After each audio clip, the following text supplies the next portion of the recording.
Hey guys, welcome to the Journey Back with Tiffany Hunt. Today we are going to be discussing being a voyeur and some other stuff. First, I want to get some things out of the way first. Thank you guys so much for your patience with me. I am feeling better. I did take some time to take care of myself. Thank you guys. I hope everyone is having a wonderful holiday season and spending time with their families. Hopefully people have time from work off to spend some time with your family before the new year starts. Now is the time to reflect, to plan, to create strategies so that 2019 can catapult you into your future. I thank you guys for subscribing. I thank those that have become subscribers. I thank those that have shared the videos. I thank you all for your comments. Your comments are welcome, they're appreciated, and they're solicited in this space. And I wanted to continue the conversation. I want to talk today about being a voyeur. Being a voyeur, I'm sorry, I'm just putting something down. Being a voyeur, a lot of times you are watching someone else live their lives and you're making judgments or you're living vicariously through them because either you don't think that you're equipped with what it takes to live a life like them, or you're comparing your life to someone else's, which is never a good thing. And a lot of times we will become voyeurs really as a means to self-medicate. And what I mean by self-medicate is everyone has their drugs of choice. And no, your drug of choice may not be nicotine or crack cocaine or something that is, I guess I would say, less popular or less socially acceptable, that's killing you maybe a bit faster than some of the other things. But a lot of people's drug of choice is watching TV to numb out so you don't have to think, so you can fully check out of your own life and so you can watch someone else, which is, goes back to being a voyeur. You're watching reality TV shows and you're jealous and maybe envious of someone else's life, or you have a level of excitement when things happen for them, which I'm not saying don't be happy for somebody else, but sometimes it gets a little creepy to the point where you would have more excitement for them simply because you feel like, well, I don't have what it takes, the capabilities, I don't have the energy, I don't have the means. So you just quit while you're ahead. You don't even try in your own life to become who you really want to be because you've already counted yourself out before you start the race. You have already said, I can't do it, I don't have what it takes, I don't have enough money, I don't have enough support. And you won't even try. You rather live vicariously through someone else.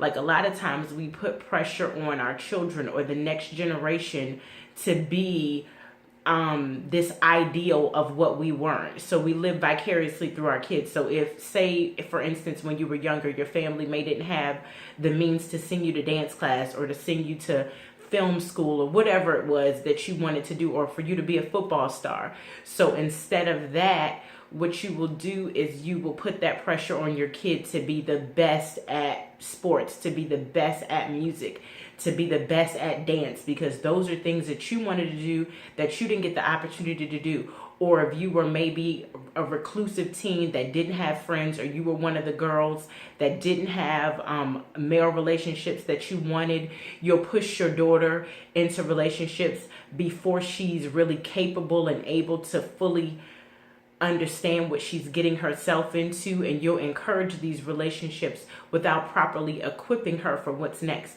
Or men will say to their sons, oh, it's okay to sleep around with a bunch of different women because that's how you become a man, because maybe he was a guy that in school he was a nerd, or he wasn't somebody that a whole lot of women were looking at. And so that's his means of being able to that's your means of being able to live. So while you are at home dying, you are well, this earring, you're pushing your kids to live in a way that you want to live, which some of it is healthy ways for you to live as an adult, but it's unhealthy for children. And then it doesn't give them an opportunity to identify for you to identify who they actually came in this world to be, and for you to cultivate who they are. Instead, you're trying to cultivate who you want to be through their lives. And it's not fair, because you have one life. You don't get their lives and your life as well. Now, you can help facilitate their lives, because as parents, that's part of what your job is. But your job is not to take over their lives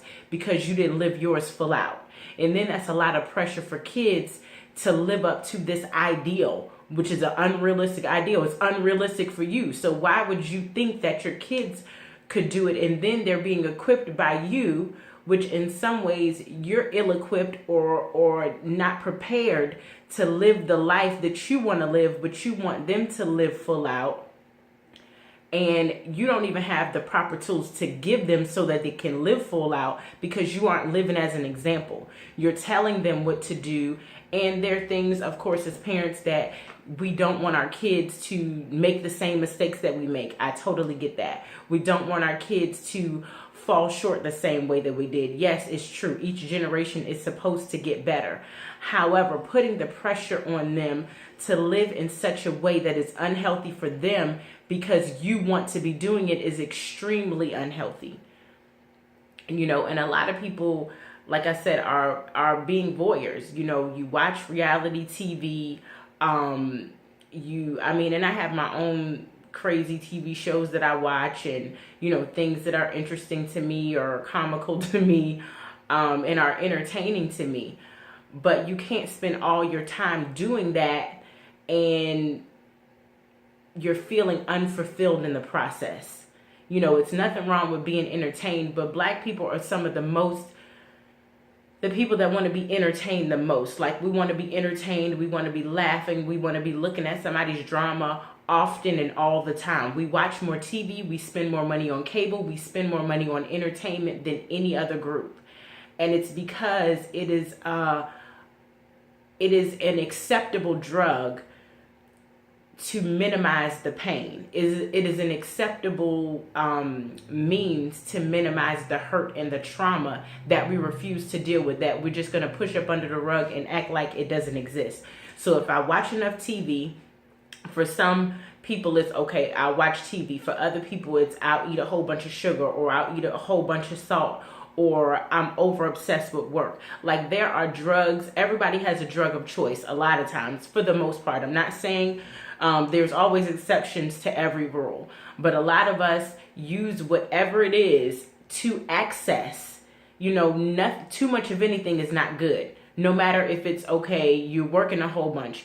Okay, yeah, that may bring in some revenue, but at tax season, you're going to get hit anyway.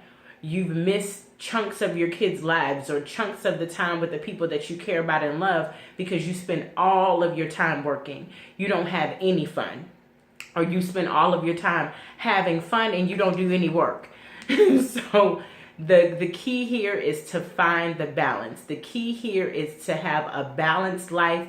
The key is to figure out who your ancestors were, to learn about some family history, to ask questions for those, to invoke and speak with your ancestors. And not only invoke and speak with your ancestors, but speak with your living relatives that are here, that have stories to tell you, that can tell you different things. Like today I had a conversation with my grandmother about my bed. Like, I love my bed. I don't like for anybody to come in and sit on my bed in their outside clothes. I really don't like anybody besides the people that are sleeping in my bed, which is my husband and myself, and maybe my kids every now and again, to sit on my bed in clothes that they wore outside. I don't even like to sit on my bed in clothes that I wore outside, because my bed is my sacred space. And I don't know where your butt was. Your butt could have been somewhere communal before you came into my house. I don't know what kind of detergent you use. And my bed is my sacred space. And so she was saying to me how her grandmother used to be real rude about it, because I learned that kind of behavior, in reference to my bed from my grandmother. She's very particular. There's a chair, there's a bench you can sit on in my room. So if you come in my room, you can sit on those two spaces. I don't want your butt on my bed. And then she used to always have a chair in her room. And she said her grandmother was the very same way and said, I don't know where your ass was before you came in my room. Your ass could have been anywhere. And so then don't sit your nasty ass on my bed. And so it was just funny to me. That's a story that my grandmother had never told me, but we bonded over the story, you know, and I got to see how something as small as my bed linen, you know, or where I sleep or where I lay my head, how I want that space to be clean, you know, how I want that space to feel a certain way, how I don't want outside dirt in my bed. And being a cosmetologist, you learn a lot more about germs than most people. So it makes you a little bit OCD sometimes. But that is where I learned, you know, about taking care of your bedding or how often you should wash it, you know, all kinds of things. I didn't know that she had gotten it from her grandmother, and we had talked about it maybe before, but this was the first time she shared that memory and that story with me. And that just let me know 2 generations back, I have some of the same characteristics today. And so there are generations from before us, and we're still dealing with some of those things. You know, some things are good. You know, some traditions are good that have been passed down. Some traditions not so good. And even though they've become normal, they're dysfunctional as hell. You know, like some people learn never to talk about a problem, never to deal with or confront an issue head on, to just avoid it. Just let the pile up under your rug continue to pile, and you just continue to walk around it. You never face it. You never deal with it. You never address it. You never address the pain. You don't look at the trauma. You don't look at patterns that didn't work. You just keep repeating them because it was normal for you. Like a friend of mine when I was in college. Now, this is a kind of a gross story or whatever, but this is literally a true conversation. I can't make this up. And I had a friend in college, and we were roommates, and we had been friends for years before we got to college. We were friends in high school, and she was older than me. And, you know, girls, we get dressed together sometimes, especially when we're going out or going to go do something fun. We all kind of get dressed. And she used to wear the nicest clothes and have on the nicest outfit and Tommy Hilfiger and Polo and Ralph Lauren and expensive clothes, right? And so we were getting dressed, and I'm like, girl, your drawers are holy. And she was like, my grandmother wears holy drawers. Now, to me, if my grandmother wore holy drawers, I would not be telling someone else that story. Like, I would hold her business and I wouldn't share that. But she shared it with me. And it just goes to show how we pass down dysfunctional as hell, just habits. You know, some habits, some things that have been passed. I mean, just crazy. And to me, that was crazy because her grandmother was always talking about how she wore beautiful Dana Buckman expensive suits, and her house was adorned with a bunch of Asian furniture, which can get really, really expensive and nice things.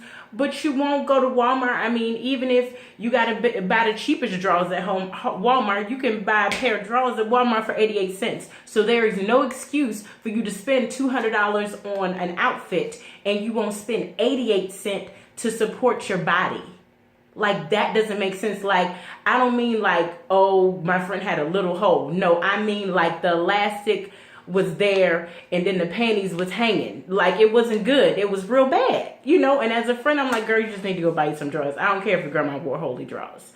But the point is how we pass down these unacceptable behaviors, this horrible pathology that has become so normal, that is extremely dysfunctional and hurtful to our communities. How we pass down this normalized pain.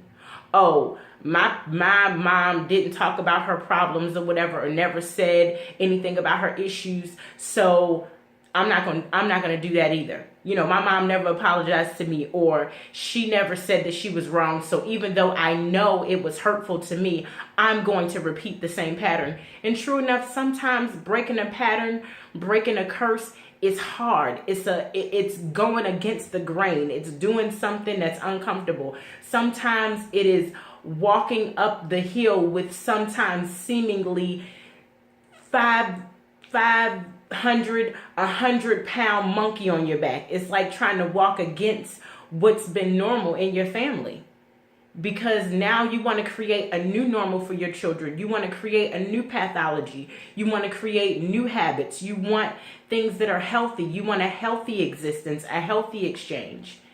And so I just want to encourage you, just because something started one way, if it's an unhealthy way, if it's an unhealthy habit, now is the time to work towards breaking those things. You can come up with a plan and create a strategy and create means to change. Now, is changing always an easy process? No. I'm working on changing some things myself, changing some habits, changing some ways of being that don't serve where I want to go. And I realize in order to change how I am now, I have to approach the things today how I would approach them where I want to be. So if I want to have a wealthier mindset, if I want to save more money, then I have to approach not spending money as a person that's wealthy. Like I have to adopt a new mindset. I have to adopt a new approach when the thing comes up, and I have to develop a strategy of how to respond when it comes up so that I already am ahead of the curve as opposed to trying to respond in the moment. Because in the moment, you have a neurological pathway that's already been created, that you've been carrying and that you've been dealing with and that you've perpetuated and that's been ingrained in you from childhood for the last 20 or 30 years. So putting it down is not always so easy, but you can work against it. There is means to change. There is ways for you to move forward, and then get the support. You know, I've been reading books by the Someys. I just call them Some, Melodoma as well as Sabunfu Some. And Melodoma, he speaks so highly of his grandfather and how his grandfather told him who he was on his deathbed. Now, he went down line by line telling his grandson who he was. And then he had a community while he was a child cultivating who he was so that he could fully become. How many of us really live in that kind of environment where, one, we have people around us that can actually see who we are, two, that are not afraid of who we are if it's something that they are uncomfortable with, three, that they fully support us being the full expression of ourselves. Like, do the people around you, can they actually see you for who they are or who you are? And do they help you to cultivate your natural gifts, or do they douse your fire every time you want to do something that's uncomfortable for them? Do they extinguish who you are when you're around them? Do they tell you, oh girl, that's stupid. Oh man, that's a bad idea. Oh, you don't want to take that kind of risk. Oh, that's not a good idea. So you want to go through your life living safe with no risk. I mean, you risk it every time you go to sit on a chair. It may hold you up and it just might not. But if you fall on your behind, even if you break a bone, you can go and get that fixed. It's not going to kill you to fail. Failure is as much a part of success as joys and triumphs. And sometimes you have to see the failure for what it is. It's just a part of the process that's teaching you, okay, I need to make an adjustment. Okay, I don't need to give up. I need to adjust how I did it this time. I need to approach it in a different way because I've approached it the same way the last 5 times, and the last 5 times it didn't work. So I need to develop a new approach. I need to sit down and strategize. I need to take some time to think. How many of us actually take time to think through our choices and our actions? And I'm just going to say ouch, because I need to work on impulse control. I could be a bit impulsive, you know, and I'm creative. So I have lots of ideas going through my head. I have lots of things I'm thinking about a lot of times. I have lots of responsibility when it comes to my husband, my children, myself, my friends, and my family. And so it's easy to be distracted. It's easy not to be focused. And so you have to say, okay, this is what I want. These are the steps that I need to take in order to get there. These are steps that will actually get me there. Okay, I'm going to take some of these steps. Okay, I'm going to take it one step at a time. Okay, I'm going to make some adjustments. I'm going to have an accountability partner that will put their foot on my neck even if I don't like it. We just got to get comfortable being uncomfortable. We have to get comfortable doing something that is uncomfortable where we are, but it will completely serve and transform our lives where we're going. Do you have love enough for yourself to say no to yourself? Like a lot of people say, oh, well, I work every day, so I deserve. Oh, I do this all the time, so I deserve to be able to do that. True enough, you may deserve to be able to do that, but it doesn't actually make sense for you to do that. Yeah, I deserve to be able to drive a BMW, but right now I don't have means, and I don't want to put that much money into a vehicle. You know, my aunt used to drive a BMW, and so from what I understand, I've never driven a BMW or owned a BMW, so I don't know all the details of the maintenance. But just because you can afford the car, just because you can afford the monthly payment, if you can't afford the maintenance on it, you can't afford it. And from what I understand with wealthy people, if you can't afford to pay full price for it, you can't afford it at all. You know, I know that's not how we live here in the West, but over in other countries, if they can't pay full out for a house, if they can't pay full out for a car, they don't have financing. You know, the economy and the environment that we live in encourages us to be, what is the word I want to use? To be yoked and saddled with debt so that we don't have control over our lives, so that we don't have control over our stress. Because when you owe somebody, you have a different level of stress. You have a different level of pressure to perform and to do, and to go to work and to do extra things and extra jobs, despite how you might feel in your body, despite knowing you need to take a second and sit down and take care of yourself. You don't have that level of flexibility because you have pressure on your neck.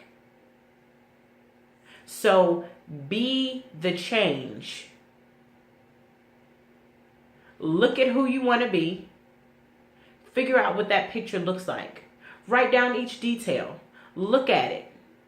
Mull it over. Read it. Think about it. Ponder it.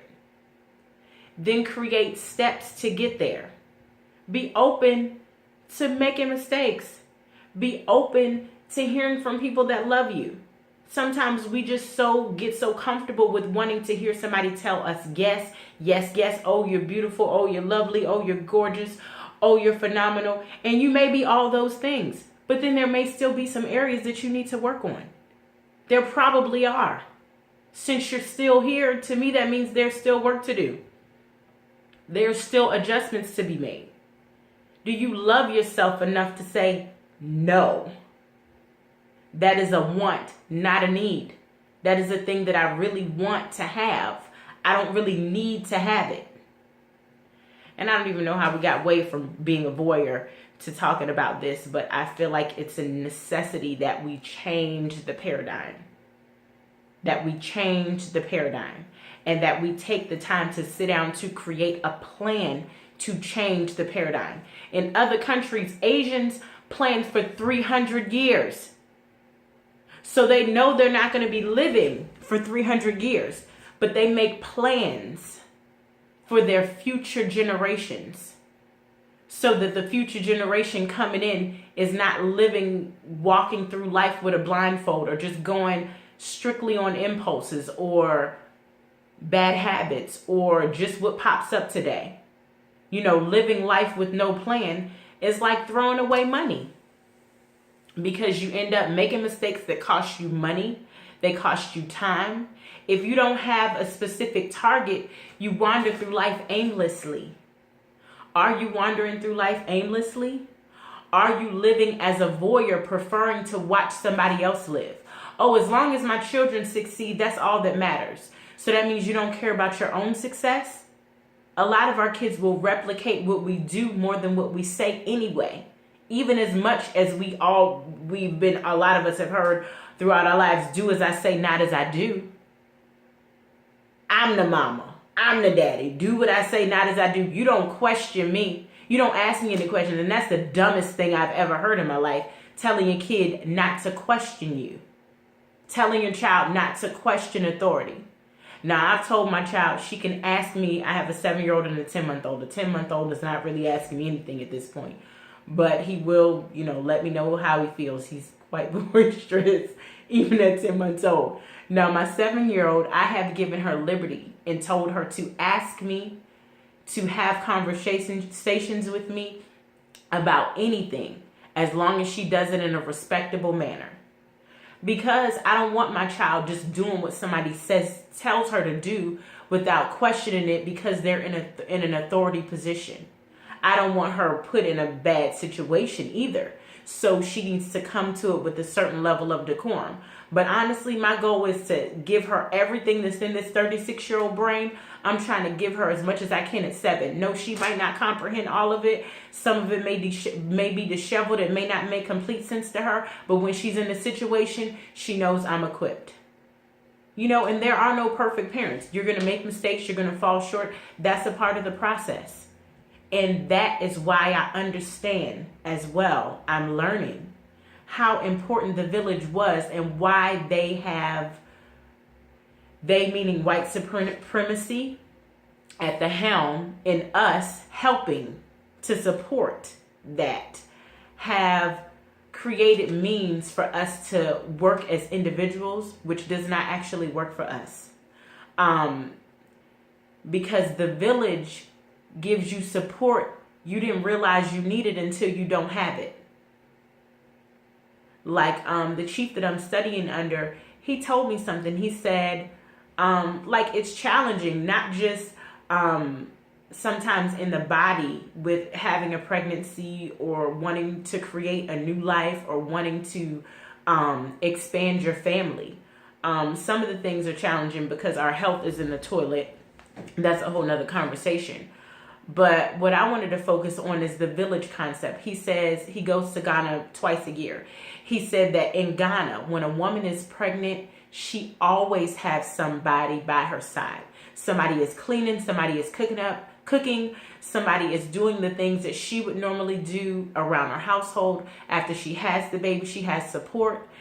She can drop her child off with somebody in the village. She doesn't have to worry about is somebody going to molest her child, if somebody is going to hurt her child, because they see their children for what they actually are. Their ancestors and their family coming back. And so they hold them in high regard. They respect their children. They handle their children. Some of us over here in the West, we have kids like accessories. Ooh, I just want to dress her up. Ooh, I just want to make her look cute. Ooh, I just want to make him look like a little professor. I want him to look like a little man. But what are you putting in him? What are you instilling in her? What are you actually teaching them? Not just from what you're saying, but through your life. What are your children learning from you? Are they learning to numb out? Just get on the computer and surf the internet. Just watch somebody else's tragic story and make judgments about it. We need to do better, guys. I'm so glad you guys tuned in with me today. I'm so glad you gave me some of your time. I hope that everyone is doing well. I hope that you are setting yourself up for success for 2019. I want to give you fuel for action. So I hope that the things that I'm giving you are applicable to your lives. And if you don't see them as applicable, which I think most of us have work to do, so I'm thinking that what I'm saying is very timely. I believe and I know that what I'm saying is very timely. Let me change my language. And so if you dig deep, if you look deeper, if you take a closer look, you'll see what application you need to make in reference to what I've said. And so I want to leave you with those thoughts today. Thank you again for your time. Please tune in next Wednesday. My uploads are just going to have to be by Wednesday at 12 a.m. Before 12 a.m. Thursday, you'll get my uploads. At this point right now, late night is just works best for me. And so I will work I'll be working on a new strategy in order to get those things to you sooner. But for right now, I'm just going to keep it so that you guys know that you'll hear from me before the end of Wednesday. Thank you guys. I love you guys for your support. I thank you for your subscriptions. Again, reach out to me at tdjourneyb